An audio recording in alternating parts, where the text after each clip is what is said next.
Since USL's huge announcements of adding a D1 league and a pro rel system, we haven't gotten a lot of details. So Jason, with his internet scouring, was able to pull up an article from across the way, fcbusiness.co.uk, that features an interview with Paul McDonough, leader of USL, and there are some breadcrumbs as to what USL is thinking for these new systems. Okay, so I want to be clear here. First of all, shout out to the Orange and Black podcast, the Orange County SC podcast, who posted this on Blue Sky, which is where I saw it, and then read it.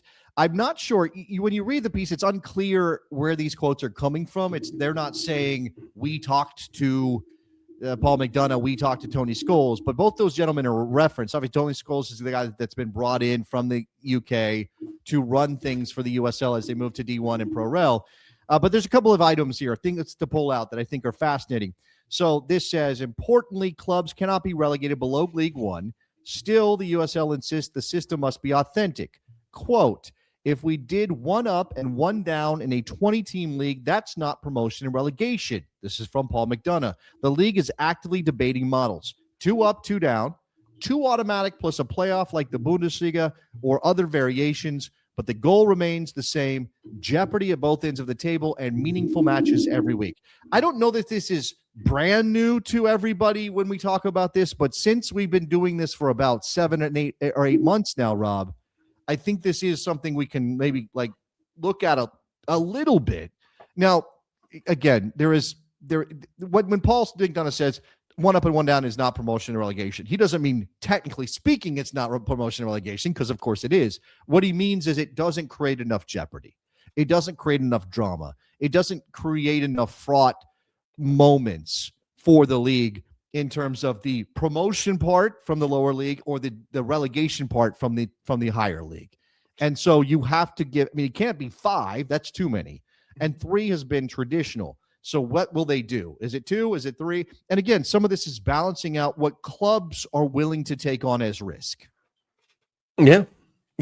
The risk is higher, obviously, with more teams moving up and down. But this quote from McDonough, the league is actively debating models: 2 up, 2 down, or 2 up plus automatic up, or 2 automatic plus a playoff like the Bundesliga, which in my opinion would be my favorite. It has those locked in relegation spots, but with the playoff system to add that 1 game jeopardy. Thank you, Mr. B. Bob, thank you so much for supporting the show. Jeopardy at both ends of the table, meaningful matches every week. Like you said, 1 going up and down doesn't really add that. There's typically, in most seasons, there's 1 clearly worst team in a league. And if you're halfway through a season and that team is already multiple, points adrift, then, not too many teams are quaking in their boots that they're going to lose the spot. I think it is almost a certainty that there's a playoff element to promotion and relegation when the USL gets this all sorted out. Now, there will be, I'm assuming we'll still have playoffs at the top end of the table in the first division to determine the champion. Because as much as this is a move towards a more European approach to the game, I don't think the USL is going to submarine its playoff tournament as a means to find a champion. That's a saleable thing in terms of television rights too, right? You can sell playoff games that are more dramatic, and we're going to crown our champion, and there's going to be a moment, and you hold the trophy up and all those things. To have that done in a regular season game is not culturally appropriate, I don't think, for American sports, even if you think soccer fans might be more accepting of it than fans of other sports. But I think down the table, when you're talking about relegation from the top division, or you're talking about promotion from the second division, playoffs will be involved, right? Bundesliga-style playoffs, which I believe in the Bundesliga is the bottom 2 teams are automatically relegated, and that team, I think there's 8. Is there 18 teams in the Bundesliga, or is there 20? Which one? There's 18. There's 18. Okay. 18 in the Bundesliga. So team number 16 in the Bundesliga table at the end of the season, plays off against the third-place team from the second Bundesliga for the right to play in the top division the following year. Something like that is almost guaranteed. Although, and he says Bundesliga model, Rob, there's also the English Championship model, which is the top 2 teams are automatically promoted, and then teams 3 through 6 are involved in the playoff. And they're even talking about expanding that too. That to me, right. So again, playoffs are generating money. That's what that tells you. Playoffs are generating interest and generating money. And everybody talks about the richest game in the world being that playoff final, that promotion playoff final in the England Championship. I'm sure USL wants to try to create something like that. But that's different than the Bundesliga model, right? The Bundesliga model has a playoff between a top division team and a second division team. The championship and the promotion in England is teams from the second division playing off for that last playoff spot. That to me is the utmost of drama. And if I was recommending something, that's the direction I think they should go in. Imagine the heartache of going into a team like you support a club, you finish in that third to lowest spot in your league. Imagine the angst and anxiety going to that game. You're either going to be exhaling the hugest sigh of relief at the final whistle, or you're probably going to be crying into your nachos. Like, that is some huge anxiety. I mean, I remember going to a watch party for a clinching game for the Pistons back in the day when they were good, early 2000s. And we had a house party, dozens of people all crammed in there watching it. They lost, and the party completely emptied out. I think we ended up playing cards with like 4 people, but had they won, that would have been the most rip-roaring party of all time. So imagine that on a grander scale. You're in person, you're supporting your team. You've been there the whole season, and it could be in a lower league with a bad result in that. I mean, we all.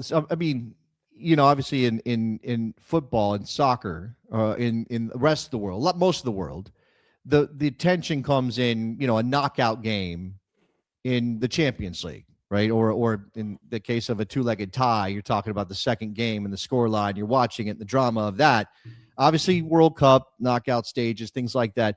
American sports, we all have those stories of those playoff moments. Right now, you don't get playoffs unless you're good in American sports. So it'd be different. It'd be interesting if you're bad to be in playoffs because, you know, of course, if you're at the bottom end of the first division, you have to play off for your right to stay up. That means you're coming from like, oh, things are terrible, but maybe that drama. All right, let's move on because there's more here. When promotion and relegation are on the line, there are numerous benefits, including increased ticket sales, which improve attendance. This is according to Paul McDonough in this piece. Inversely, that generates greater sponsorship interest and broadcasting value, among other benefits. He points out the financial dangers commonly cited, like England's parachute payment debate, don't yet apply. Quote, the league does not operate on billion-dollar centralized broadcast contracts, so clubs aren't dependent on massive TV revenue. Instead, the major cost increases occur when a club moves to a higher tier, such as travel expense, player salaries, operations, and standards. And there's more on sort of how they might handle a club going up who can't really generate a ton more revenue right away. Mm-hmm. So, you know, that part of it, I think that here it is. This is the quote I wanted to get to. So to mitigate this issue, the USL plans initiatives like freezing league fees for newly promoted clubs for 2 cycles, the gradual implementation of staffing and infrastructure requirements, and flexibility on stadium capacity, focusing on match day environment rather than size. And he says, a club like the Charleston Battery, which is historic and competitive, but situated in a mid-sized market, wouldn't be required to jump from 8,000 seats to 15,000 overnight.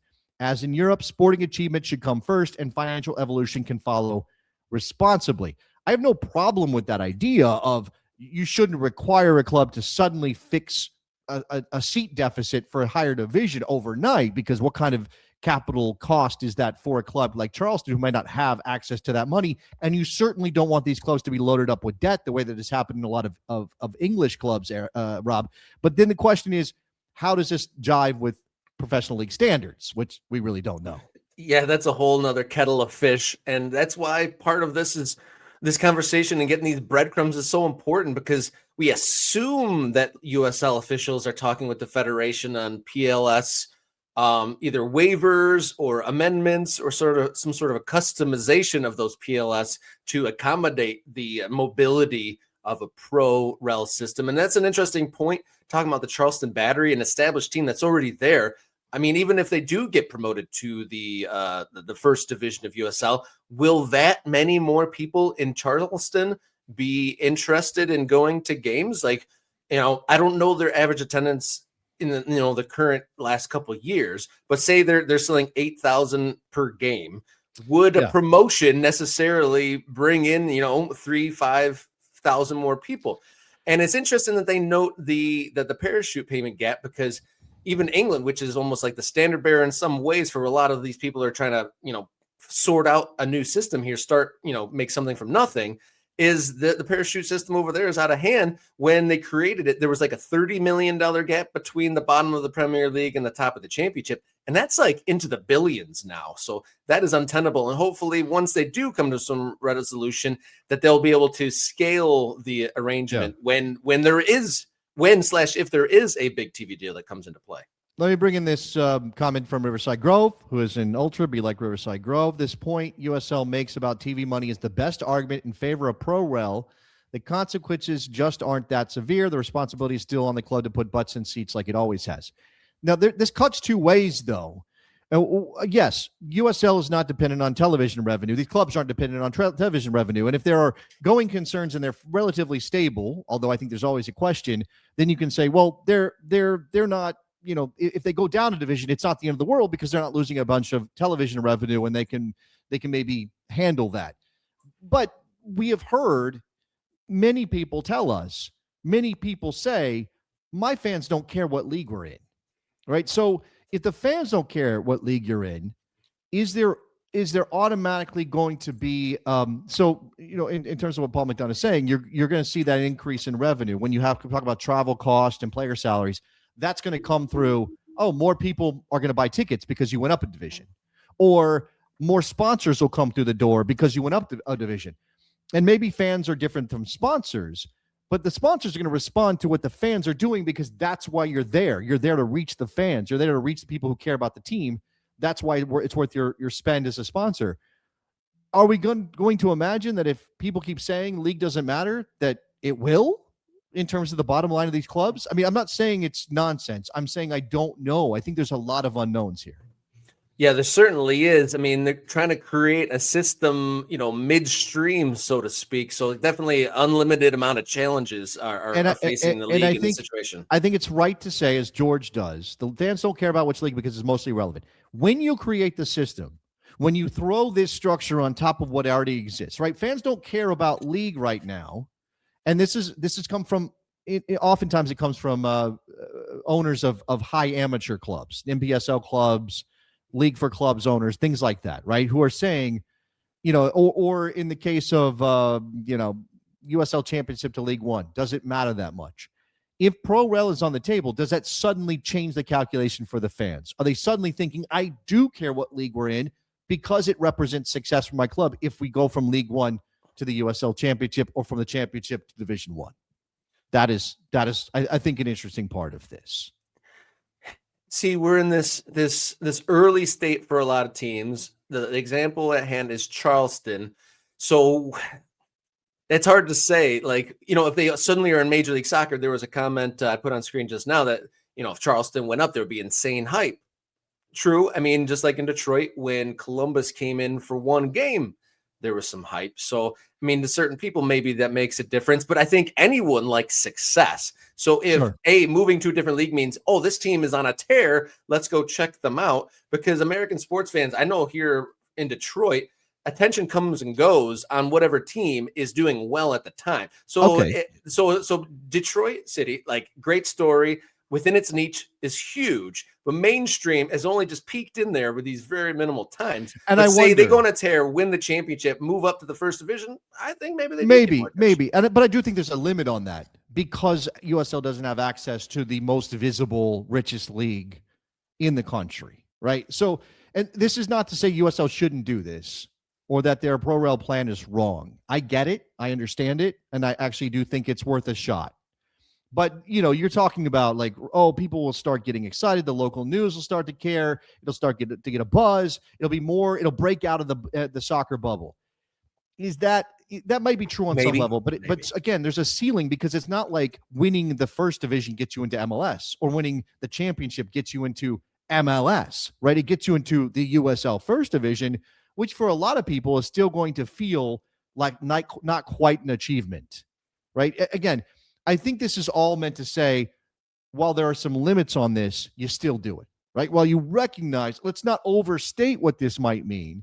Let's keep it in perspective. It can be a boost, but there is sort of Well, it's not the same as going from it's not the same as like a small college basketball program going to the Final Four, right? This is like a small college basketball program winning the NIT. It's like, oh, that was great, but it's the NIT. Yeah. It's not the Final Four. It's not the NCAA tournament. And the last thing here that we'll mention, this is about competing with MLS. I thought this was important. Can the USL with promotion relegation surpass Major League Soccer? McDonough answers honestly, probably not, exclamation point. He says MLS ownership groups are among the wealthiest in the world. Their financial power is immense, but he also argues that the closed league structure inevitably caps certain kinds of growth, particularly among smaller markets. Well, I think that is certainly true. The USL doesn't need to beat the MLS, he says. It needs to thrive in the places where MLS does not go and build a globally respected, competitively authentic football system.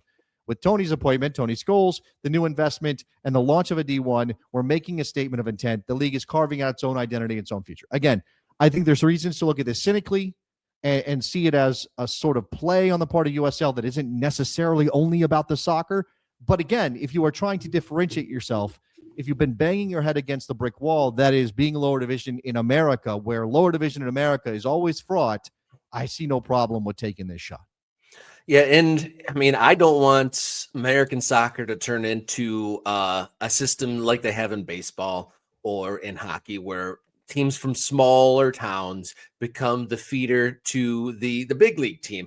I think it was the leader of AV Alta that said they're one of their hashtags is not a farm team or not your farm team, which I like. And USL making these steps, trying to put this system in hand, not easy by any means, trying to square peg round hole to a degree on many fronts, but yeah, definitely whatever we can do to avoid like a AAA system happening here in the United States when it's actually kind of happening overseas with the whole Chelsea manager thing. Yeah. And before we move on from the before we move on to a different topic, Chris, one of our dedicated MK Ultras, brought up another system, another pro rel format that I thought is worth discussing at the very least. The system that they have in many places in South America, where the promotion and relegation, it comes from an average of like a couple seasons. And while that is not my favorite, it doesn't have that sudden death, doesn't have that direct impact. It may protect teams and it may foreshadow. If you've been the shit team for 2 years, then you can prepare for the fall. No. There's USL would be shooting themselves in the foot if they implemented a pro rel system that involved averaging performances over years.